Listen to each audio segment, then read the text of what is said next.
History often remembers people from the past through a single lens. Some figures are recalled for their wars, others for their laws, and some for the stories that formed around them. Cleopatra, one of the last rulers of ancient Egypt, is among those whose name has been told in many different ways throughout history. What has been written about her includes not only her political decisions, but also interpretations of her private life. This narrative is not meant to judge, nor to create myth, but to understand the perspective of the ancient world. It moves through the power relations of the era, social perceptions, and the nature of how history itself is written. What you are about to hear should be considered not through today's values, but through the conditions of the time in which it occurred. Now, we can begin a slow and quiet journey into the silence of the ancient world. History remembers some women quietly, others it can never silence. Cleopatra is one of the unsilenceable ones. For centuries, her name has represented not only a queen, but also a rumor. Not a woman, but a whisper. Not a ruler, but the stories told at midnight. Despite being one of the most powerful women of the ancient world, when Cleopatra is mentioned, the first thing that comes to mind is rarely her intelligence. Not the languages she spoke, not the state she ruled, not the political maneuvers that brought Rome to its knees. What comes first is always the same: who she slept with. This is no coincidence, because history loves to label a powerful man as great, but a powerful woman first as dangerous, and then as immoral. Companied, Cleopatra is one of the rare figures to carry all of these labels at once. When what is written about her is examined, something striking emerges. Most accounts of her sexual life are, at once, extremely detailed and entirely without evidence. There are numbers, there are night stories, scenes supposedly taking place behind closed palace doors, seen by no one, yet believed by everyone. But all these accounts share one fundamental problem. None of them were written while Cleopatra was alive. Most were penned by the men who defeated her, or by those who could not stomach being defeated by a woman. Even in her own time, Cleopatra was considered too much, because it was not women being powerful that was seen as dangerous, but women appearing uncontrollable. Yet Cleopatra was not uncontrollable. On the contrary, she was highly selective. While she is described as having been with countless men, historically, only two are clearly named: Julius Caesar and Mark Antony. But rumors are never satisfied with two. Rumors are insatiable. In ancient Rome, a woman's relationships with men were not a measure of her character, but a weapon against her reputation, especially if that woman had cornered Rome itself. Roman historians use a curious language when describing Cleopatra. They rarely insult her outright. Instead, they plant implications between the lines. She was seductive. She held men under her spell. Those who saw her lost their will. These sentences seem to describe a woman, but in truth, they describe men's weakness. Cleopatra's body becomes a weapon in these narratives, but the will of the woman who possessed that body is almost never discussed, because the difficult truth is this: if Cleopatra influenced men through intelligence alone, then there would be no immoral woman left to blame for Rome's downfall. And that was unacceptable to Rome. So Cleopatra's bedroom becomes a stage in historical writing. Who enters? Who leaves? What happens? What is experienced? None of this is known. Yet everyone tells the story. In the ancient world, sexuality was not hidden as it is today. But female sexuality was always meant to be controlled. When a man was with many women, it was a display of power. When a woman was with even a few men, it was immorality. Cleopatra's true crime was precisely this: the ability to choose. Her relationships were not random. They were neither secret affairs nor the result of uncontrolled desire. Each took place within a context, a meeting, an alliance, a negotiation. But history does not like to call this strategy, because the word strategy makes Cleopatra too intelligent. Instead, the word seduction is chosen. It is more comforting, more diminishing.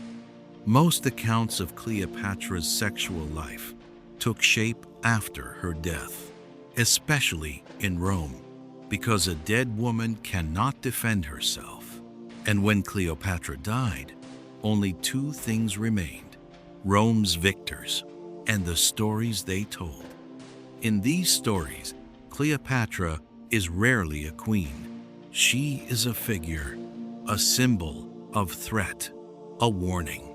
She is presented as the answer to the question, what happens when women become too powerful? Her intelligence is not discussed, her allure is. Her decisions are not remembered, her bedroom is. And for centuries, this narrative is repeated. In the Middle Ages, Cleopatra becomes a sinful woman. In the Renaissance, she becomes the subject of erotic paintings. In the modern era, popular culture reduces her either to an overly sexual or an overly romantic figure. But the real Cleopatra fits none of these narratives completely, because reality is usually more boring than gossip, and history does not like boring truths. What it loves is whispers, suggestive sentences, stories that cannot be proven, but are remembered. The curious sexual behaviors attributed to Cleopatra are not her behaviors at all, but the ones projected onto her. And these projections reveal far more about those who feared her than about who she truly was. At this point, one thing becomes clear. If Cleopatra's name is still spoken today, it is not only because of who she was with. Her real offense was refusing to bow to Rome. And history does not forgive that. In the ancient world, power was not built only in public squares. Beyond armies, laws, and victory parades, there was another field just as effective: access. Who could approach whom? Who was admitted and when? Who was turned away at the door? Sexuality was not a private matter in the modern sense. It was directly embedded in politics. Kings formed alliances through marriage. Princesses were given as part of diplomatic agreements. The female body was often treated as a passageway between states. But although Cleopatra was born into this system, she did not allow her body to be governed by others. Her difference was this: she was not the one offering sexuality, but the one determining access. Cleopatra's bedroom was not a space entered at random. Anyone who entered expected something, and more often than not, it was something other than the body itself. Roman sources claim that Cleopatra seduced men, but when examined closely, what they actually describe is not a woman losing control over desire, but men considering how much they were willing to risk just to reach her. Cleopatra did not summon, she made others wait. Waiting in the ancient world was a form of humiliation, especially for men accustomed to power. Julius Caesar, the most powerful man in Rome, arrived in Alexandria as a foreigner, a man waiting for an invitation. Mark Antony, considered the ruler of the East, was kept ready for days just to secure a meeting with her. These delays are often portrayed as romantic, but in reality, they are displays of power, because the one who waits is the one with less power. This is why Cleopatra's sexuality was considered dangerous, because she did not inflame desire. She restricted access. Ancient sources frequently emphasize her attractiveness. Yet those same sources also note that her beauty was not extraordinary. This may seem like a contradiction, but it is not. Because Cleopatra's influence was not in her face, but in her timing, who she would speak to and when, who she would be alone with, who she would never be alone with. All of these were deliberate choices. Being near her was a privilege, and privilege is more powerful than desire. One of the most repeated claims about Cleopatra's sexuality is that men became addicted to her. But addiction rarely comes from the body. It comes from access. If you can reach something at any time, you devalue it. But if you can approach only when permitted, you assign meaning to it. Cleopatra understood this perfectly. That is why her relationships are filled with long silences. There are gaps between meetings. Intimacy is not sudden, it is controlled.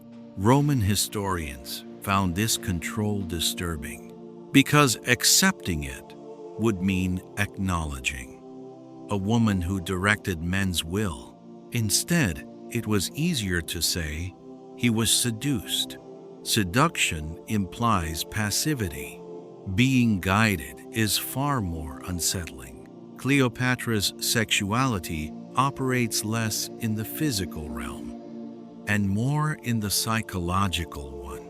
She knows when to remain silent, when to approach, when to withdraw. This turns the bedroom into a stage, but the game played on that stage is political rather than erotic.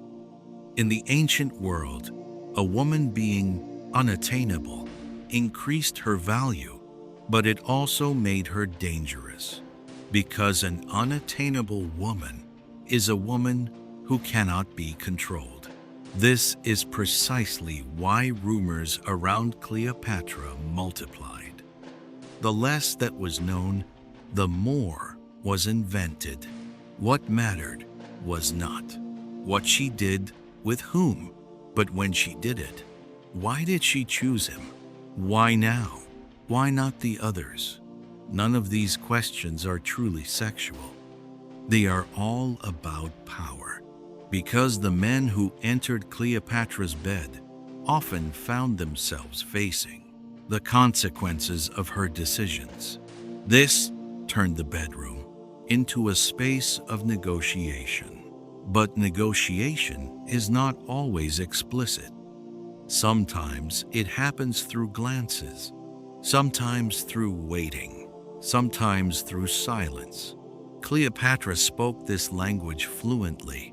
That is why her sexuality is conveyed, not through explicit descriptions, but through suggestive sentences, because clarity disrupts control. Ambiguity creates legend, and Cleopatra is a legend born of ambiguity. When the names of Cleopatra and Julius Caesar were first spoken together, people in Rome did not talk about a love story. They talked about impropriety, a young queen, and an emperor nearly 30 years her senior. Even for the ancient world, this gap was striking, because the issue was not age alone, it was power. Caesar was seen in Rome as almost half a god. He had a past filled with victories. He controlled the Senate. The armies were loyal to him. Cleopatra, by contrast, had only just reclaimed her throne. Her country was exhausted by civil wars. Egypt lived in the shadow of Rome. Although the coming together of these two figures is often told as a romantic coincidence, people of the time knew better. Because Cleopatra did not choose an ordinary path to reach Caesar, her being smuggled into the palace is told as the story of a carpet or a sack. But this story is symbolic. It is the story of a woman breaking rules to cross closed doors. When Cleopatra entered Caesar's private chambers, she was not merely a guest. At that moment, she was the person standing closest to Rome's fate. No one knows exactly what was said behind those closed doors, but it is very clear that it was not only words of love, because what followed cannot be explained by a single night's encounter. Caesar supported Cleopatra. He legitimized her rule on the Egyptian throne. He eliminated her rivals. This was not behavior Rome was accustomed to. Decisions shaped by a woman's influence have always unsettled male historians. And so the rumors began. Caesar was enchanted. He lost his reason. He became the toy of a young woman. These narratives were not produced to diminish Caesar, but to portray Cleopatra as dangerous, because a woman who influences through intellect is far more frightening than one who influences through her body. Whispers in the palace grew louder over time.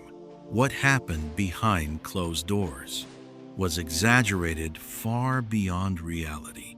It was said that Cleopatra seduced Caesar, that she softened him, that she weakened him.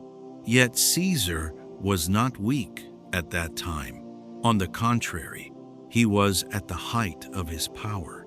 And powerful men are not influenced when they are weak, but when they recognize a power that mirrors their own. Cleopatra's effect on Caesar is often described as emotional surrender. But when the records are examined, the relationship appears highly calculated.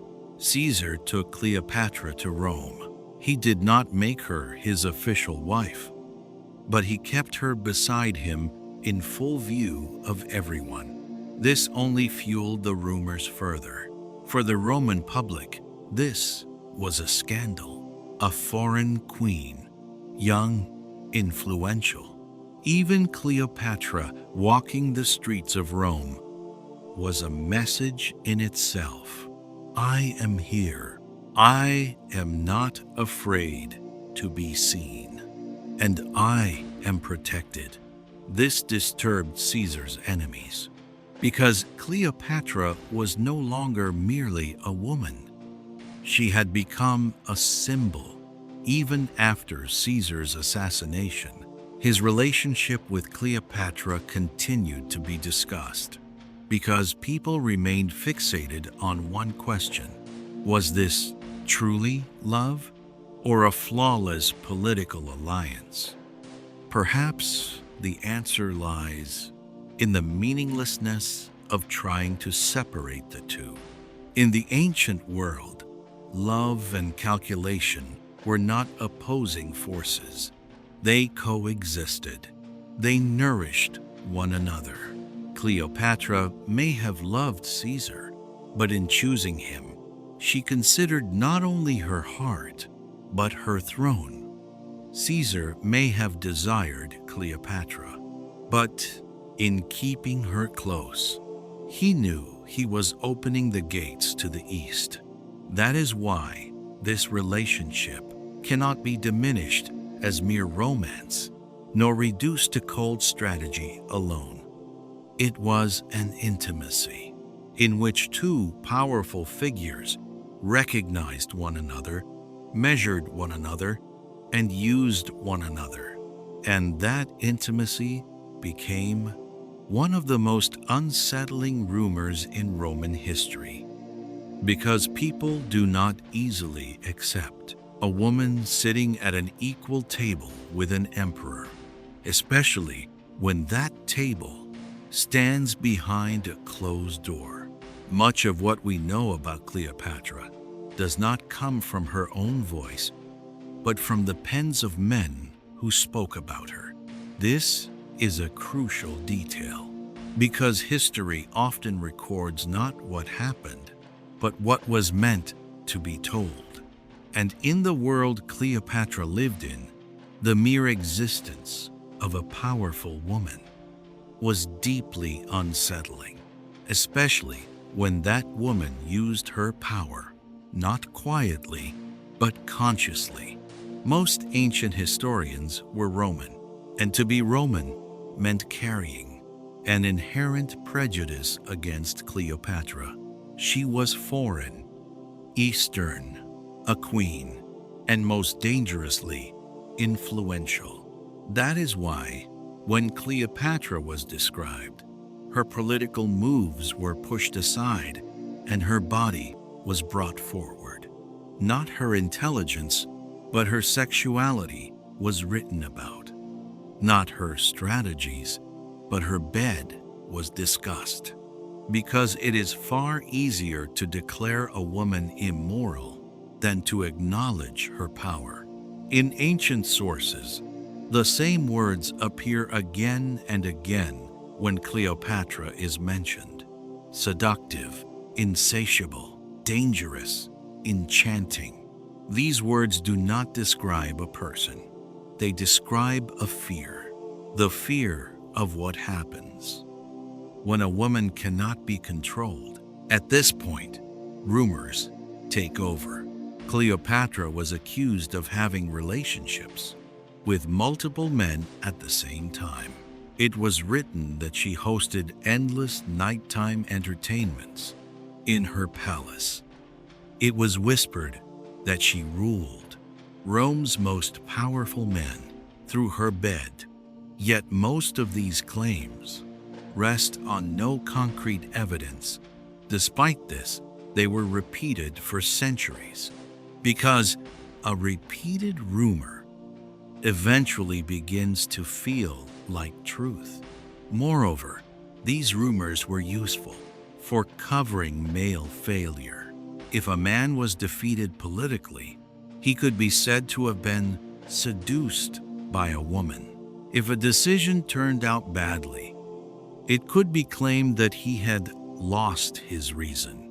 This narrative made the man innocent and the woman guilty. Cleopatra's sexual autonomy was especially targeted because in ancient Rome, men's sexual freedom was nearly limitless. But when a woman displayed the same freedom, it was considered a scandal. Cleopatra's relationships outside marriage, her political alliances, her deliberate intimacies, were labeled as immorality. Meanwhile, male leaders of the same era were expected to have numerous affairs. The issue was never morality. It was control. A woman who controls her sexuality controls her life, and that was unacceptable to a male-dominated historical tradition. So Cleopatra's body was turned into a field of propaganda. Her beauty was exaggerated. Her allure was turned into myth. It was implied that she used magic, because saying she was very intelligent was far more dangerous than saying she was enchanting. In this way, Cleopatra's achievements were detached from her own will. Everything was wrapped in mist, desire instead of reason, passion instead of strategy. The pen of male historians, consciously or unconsciously, delivered the same message. A woman with this much power could only achieve it through her sexuality. This message was repeated for centuries in the Middle Ages, during the Renaissance. In the modern era, in films, Cleopatra is almost always portrayed the same way: half-naked, seductive, dangerous. Yet, in ancient depictions, even her beauty is not described as extraordinary. What stands out instead is her gaze, her posture, her ability to speak. But these are quiet qualities. They do not attract attention like gossip. Gossip always spreads faster because it is easy, because it does not require thinking. Once you label a woman dangerous, you no longer have to understand her. Cleopatra's story is not only about her. It is also the story of what has been done to powerful women throughout history. Freedom is turned into a tool of defamation. The right to choose is labeled as immorality. And in the end, what remains is not a real person, but an exaggerated myth. But this myth did not form by accident.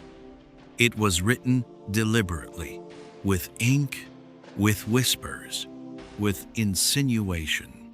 And perhaps the most ironic thing of all is this: the rumors told to diminish Cleopatra are what made her unforgettable, because history can never truly silence the women it declares dangerous. For Rome, the East was never just a geography. The East was a realm of fantasy in the Roman mind, warmer, softer, looser, and always a little too immoral. This perspective plays a central role in Cleopatra's story, because Rome did not see her only as a queen, but as the embodiment of the East itself. And the language used to describe the East was never neutral. Rome defined itself through discipline, hardness, control, masculinity, law. The East was drawn as its opposite: emotion, pleasure, scent, color, body. This binary opposition is one of the most powerful forces shaping Cleopatra's image. She was no longer just Cleopatra. She was the Queen of the East, and this phrase was not innocent, because in Roman narratives, an Eastern queen meant a dangerous woman, a seductress, a corrupter, one who weakens men. Cleopatra's political moves were rewritten within this framework. An alliance was turned into a love affair. A strategy was reduced to a bed story. Her intelligence was covered with the words exotic charm. When Roman historians described Cleopatra, they spoke of the scent of her palace, the texture of her garments, her jewels, the softness of her skin. These details were not chosen to describe a ruler, but to describe a body. Because when the body is described, the mind fades into the background. Calling Cleopatra exotic was, in fact, a way of othering her. Not one of us. She does not think like us. She does not share our values. This language did not aim to understand her.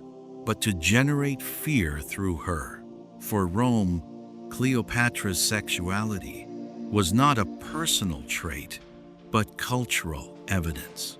"Look," they said, "this is what the East is like."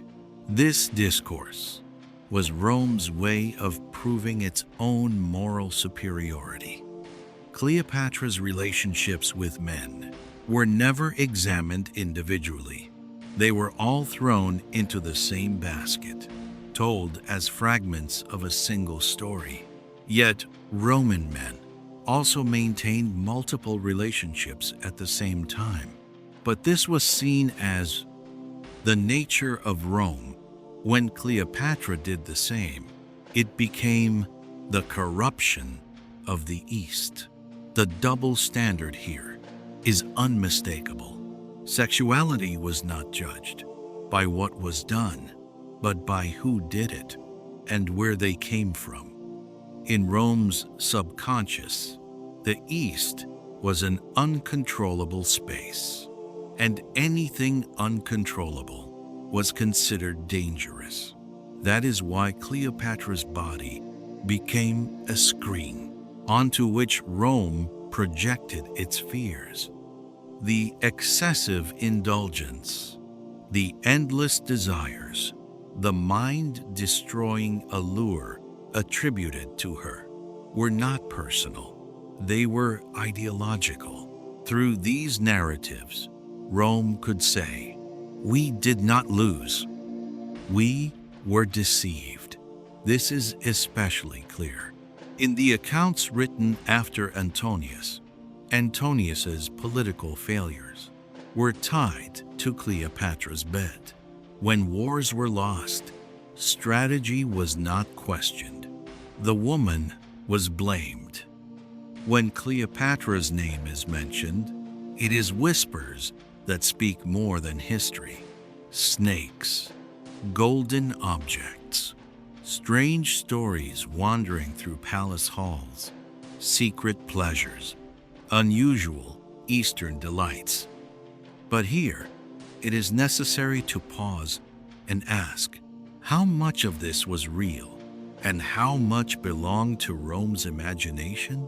Because much of what is told about Cleopatra is not based on documentation, but on implication. And implication is the fastest thing to spread in history. When ancient sources speak of Cleopatra's sexuality, they deliberately avoid concrete details. Yet the stories themselves are always vivid. This is a contradiction. Had these things truly occurred, there would be far clearer records. What we are left with, instead, are narratives that begin with, "It is said that." The snake story is the most well-known example. The snake used in Cleopatra's death gradually ceased to be merely a means of suicide. In Western narratives, it was transformed into a symbol: danger, poison, and sexuality. In the ancient world, the snake was associated not only with death, but also with fertility and desire. Roman narratives embraced this symbol eagerly because it was both exotic and unsettling. Rumors surrounding golden objects emerged in a similar way. It is true that Cleopatra's palace contained gold-covered items, but this was not unusual for Egypt. The issue is that Roman narratives portrayed these objects not as symbols of power, but as instruments of pleasure. Gold was turned into a symbol not of authority, but of lust. Here, the same mechanism operates once again: a woman's wealth, a woman's indulgence in pleasure. The claim that Cleopatra was surrounded by Eastern rituals is another link in this chain. Incense, oils, scents, soft fabrics, all of these belong to the erotic map of the East in the Western imagination. Rome always perceived the East as overly emotional, overly tactile, overly bodily. And so Cleopatra's palace was described not as a center of governance, but as a stage of pleasure. Yet the Egyptian court was an extremely disciplined structure. There were rituals, there were rules, there was hierarchy, but these were not told because a disciplined palace did not fit the narrative of an Axbones. Immoral queen. Rumors of sex toys are among the weakest, historically. These stories do not arise from ancient texts, but from the imagination of much later periods, especially during the Middle Ages and beyond. Cleopatra's name became associated with the figure of limitless pleasure. This is not an ancient reality, but a projection of the West's own suppressed desires. The West always imagined the East as the place where it could do what it could not allow itself. We are not like this, but they are. This distinction was also a way of establishing moral superiority. The fantasies imposed upon Cleopatra's body ultimately concealed Rome's own internal contradictions. In Rome, boundaries were flexible for men, but the idea of having no boundaries at all was projected onto the East. This is why Cleopatra was described as too much, too desiring, too free, too uncontrolled. This excess stripped her of humanity, turned her into a figure. The real Cleopatra faded away. Between these narratives, what remained was not a real woman, but a fantasy, and that fantasy was deliberately constructed. Because rather than accepting a woman's political power, turning her into a sexual myth was far safer for male written history. And perhaps the most ironic part is this. These excessive stories told about Cleopatra reveal just how much control she actually possessed. Because a woman without control does not inspire this much fear. Fear is always a sign of power. History often shows us not who won, but who did the telling. And for centuries, most storytellers of history were men. That is why, when a powerful woman stepped onto the stage, the first question was not what she did, but what she did with her body. Cleopatra is one of the most striking examples of this. But she is not the only one. Throughout history, powerful women have been described in only two ways, either sacred or dangerous. There was no space in between, and the women labeled dangerous shared one common trait. They were linked to sexuality, because sexuality is one of the most effective ways to diminish a woman. A man's power is explained through intellect.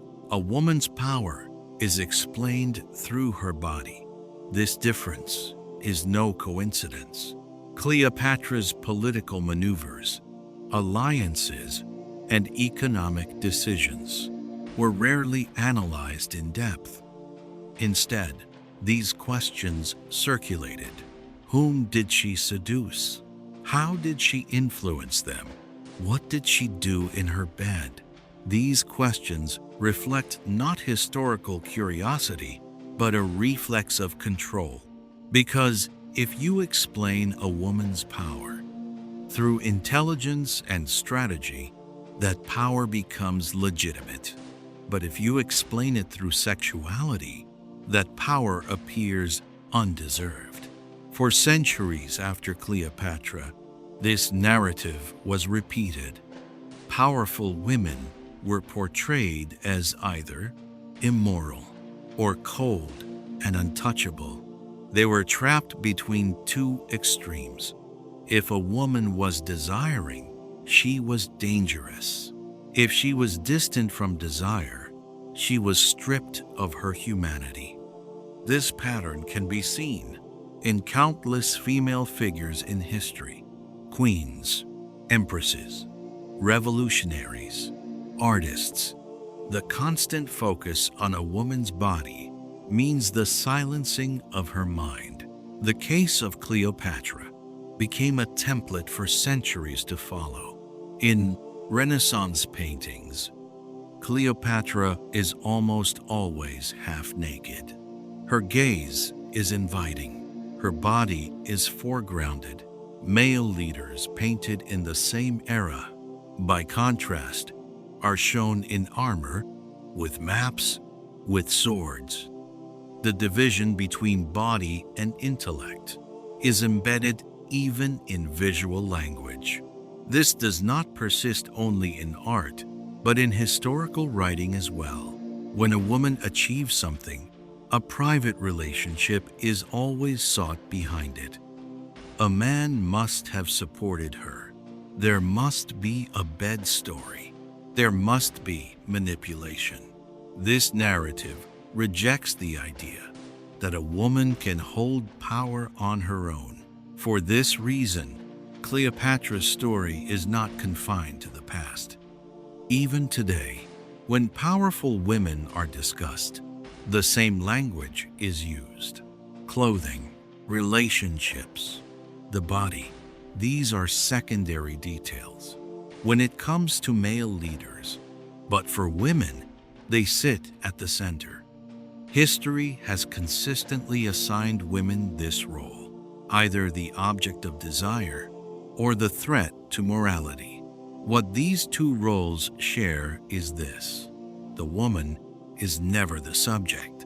What truly unsettled people about Cleopatra was not her sexuality, but her control over it. Choosing whom to draw close, knowing when to withdraw, using access as a tool of power. This is a space historically denied to women. And because it is denied, it is punished. That punishment may take the form of rumor, sometimes slander, sometimes a distorted image that lasts for centuries.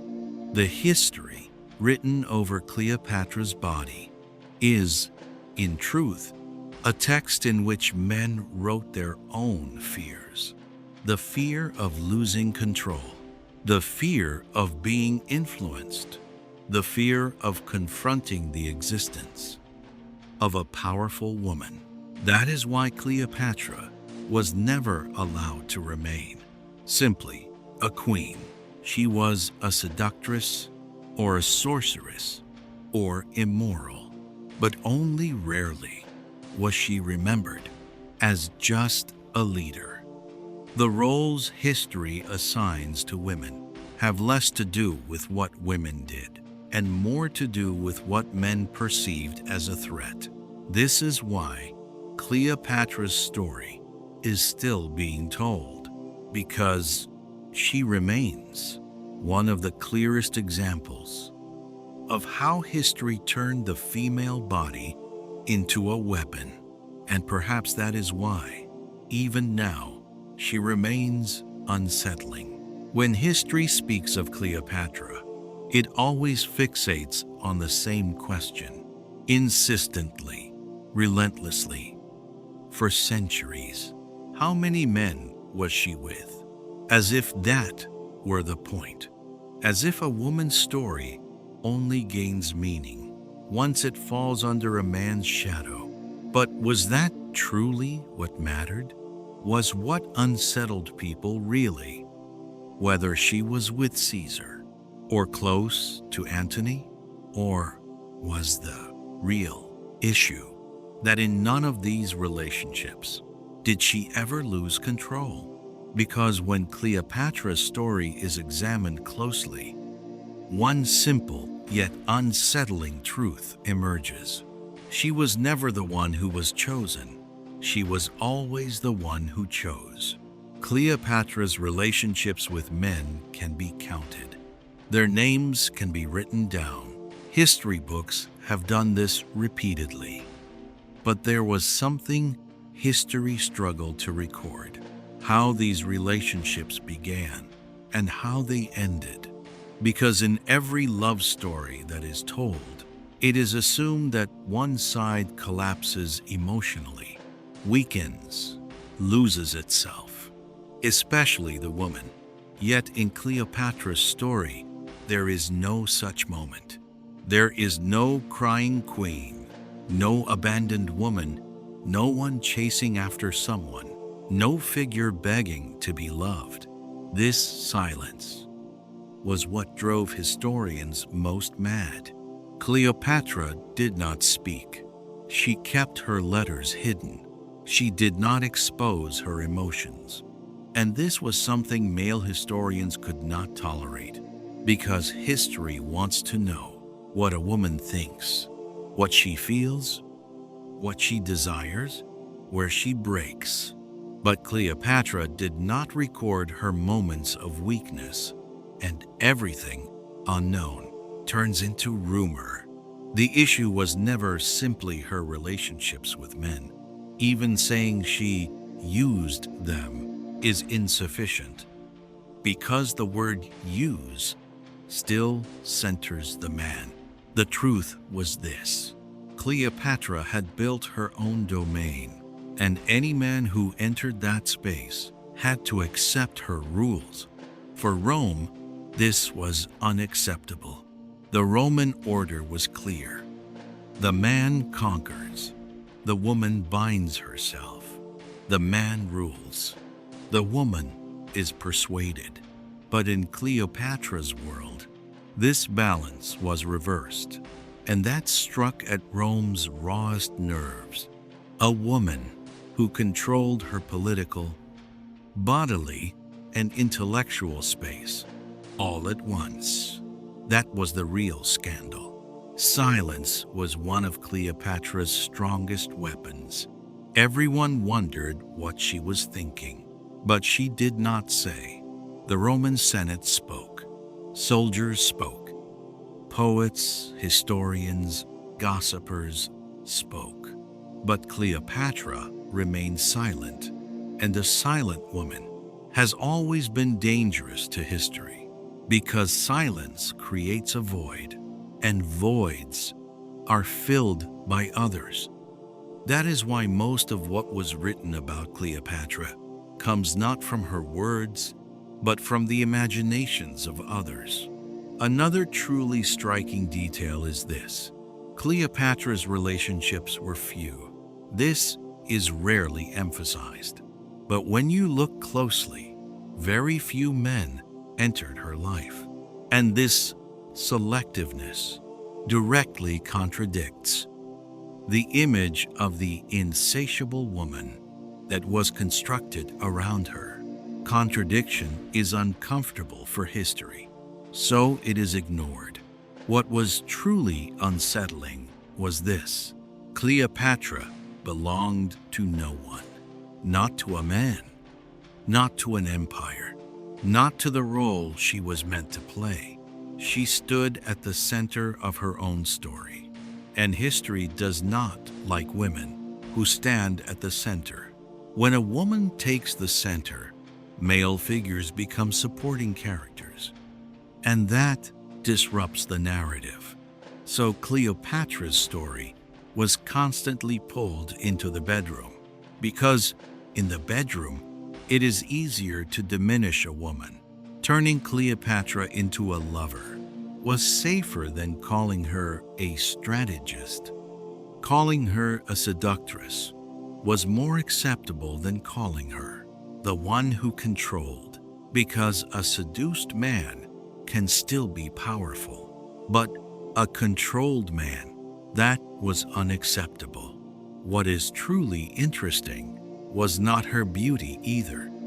Most ancient sources state that Cleopatra was not beautiful in the classical sense, yet this detail is deliberately ignored in modern narratives. because it is difficult to imagine a woman's power as separate from her body. But Cleopatra's most striking trait was not how she presented her body, but when she chose to withdraw. She knew when to disappear, when not to be seen. And this is one of the rarest skills a woman can possess. That was the real disturbance.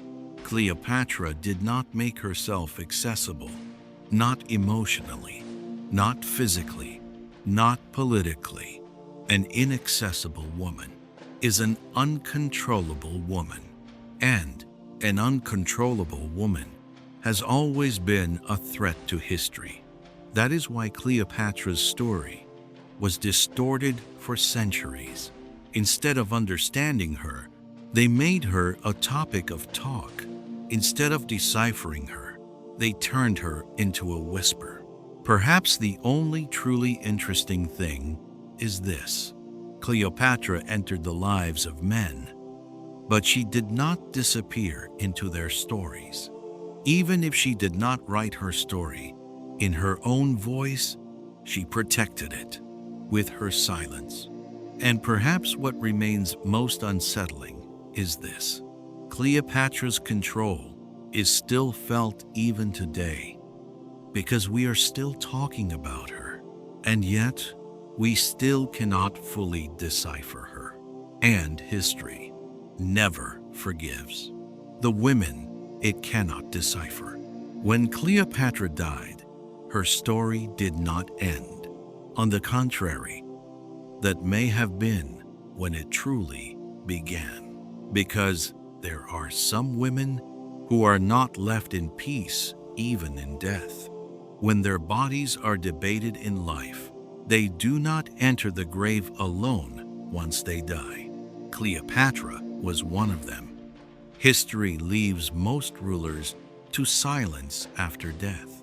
It records their wars, lists their defeats, notes who inherited the throne.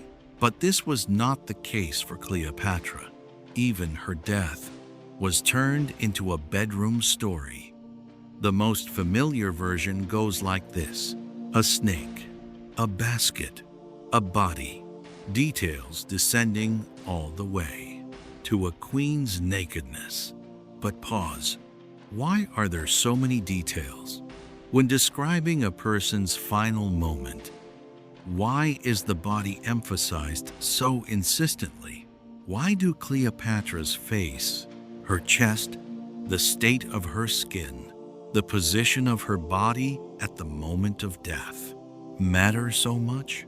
Because Cleopatra was not a woman who could be controlled in life. So at least in death, she had to be controlled through narrative. When ancient sources are examined, there is not even certainty about how she died. Was it a snake? Poison? More than one method? But historians agree on one thing: her death had to be aesthetic. Notice that word, aesthetic, meaning not ugly, meaning orderly, meaning watchable. Even a woman's death had to become a spectacle. Even in death, the way Cleopatra's body looked was discussed. Because if the body of a powerful woman could not be disciplined in life, it would be disciplined through storytelling after death. Another striking detail is this: male rulers usually die honorably, in battle, by assassination, through betrayal. But Cleopatra's death is always described in a private room, alone, face to face with her body. This is not a coincidence. The bedroom has always been the easiest place to shrink a woman's story, and Cleopatra was confined there, even in death. What is even stranger, after Cleopatra died, her sexuality was kept alive. In Roman texts, she was no longer a queen, but a legendary female figure. Reality no longer mattered. What mattered was that the narrative worked. And what did these narratives do? They did a great deal for Rome, because portraying Cleopatra as immoral, seductive, the woman who led men to ruin, softened Rome's defeat. To tie an empire's failure to a woman's bed. This is a very familiar historical trick. But what is truly disturbing is this. Cleopatra's body became a public space even after her death. A body everyone could speak about.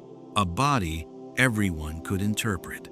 Even though that body no longer existed, the story did not leave it alone. If a woman's body cannot be left in peace even in the grave, there is a problem. And this is not unique to Cleopatra. When powerful women die, their bodies continue to live in the narrative, because the body is the final fortress of control. This is how legends are born. Facts fade. Symbols take their place. The snake becomes the mystery of the East.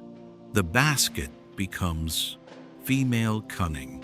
Death turns into a kind of erotic final scene. And no one asks, why did Cleopatra's death need to be so embellished?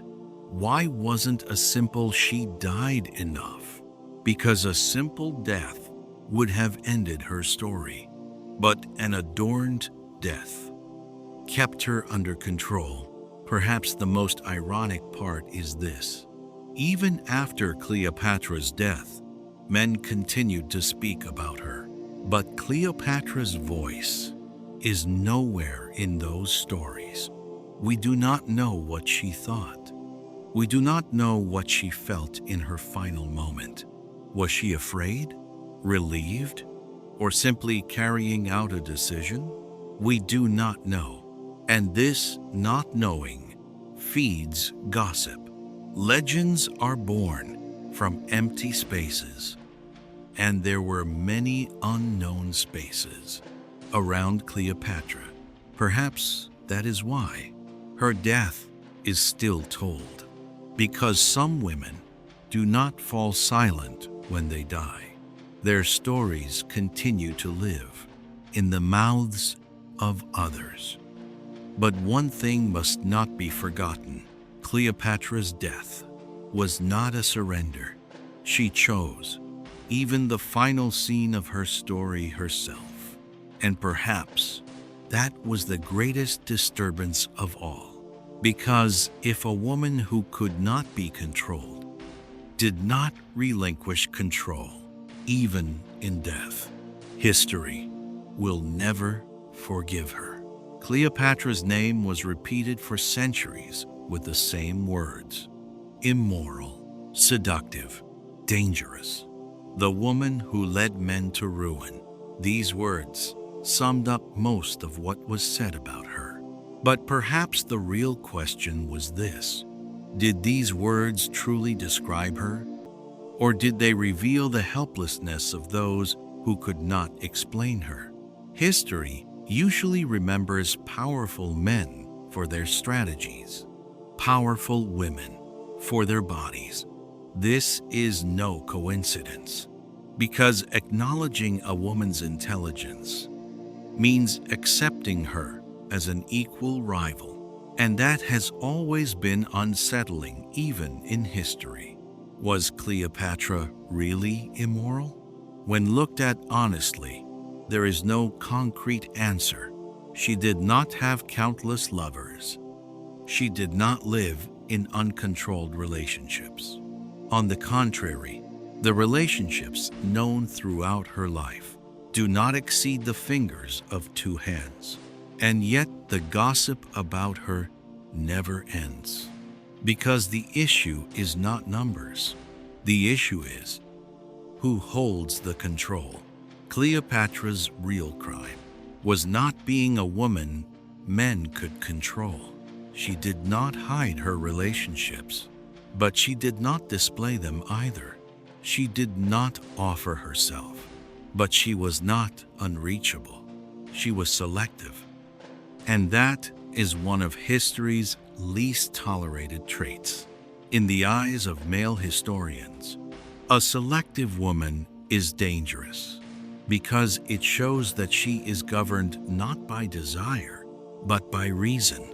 And a woman who acts with her mind must be diminished through gossip. Cleopatra's relationships were told as scandals, but in reality, they were alliances, political, strategic, carefully timed. Was there love? Probably, but love was not the whole story. History does not like the idea that a woman can be both emotional and intelligent. She is expected to act either with her heart or with her mind. Women who do both disrupt the narrative, and Cleopatra did exactly that. That is why her story was covered in gossip, because gossip is the easiest way to obscure the truth. When documents fall silent, whispers speak. What was told about her? Did it really describe her life? Or was it an attempt to compensate for men's lost control? Think about it. If Cleopatra had been a man, making the same moves, forming the same relationships, how would we remember her today? Most likely as a master diplomat or a leader of political genius.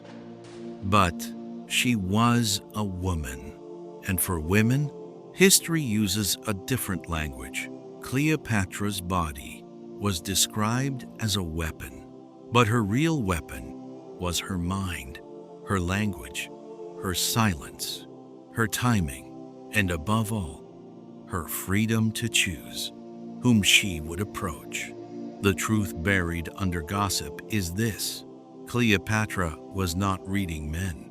She was reading the rules of the game, and a woman who plays by the rules of the game rather than submitting to them is always disturbing. Perhaps that is why we still associate her with the word scandal, because to say strategy would mean taking her seriously, and some women were too powerful to be taken seriously by history.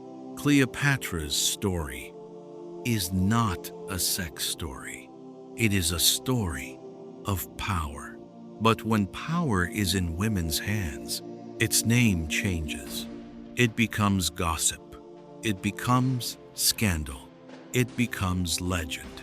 And perhaps that is why we are still talking about her, because Cleopatra was one of the women history could not silence, neither in life nor in death.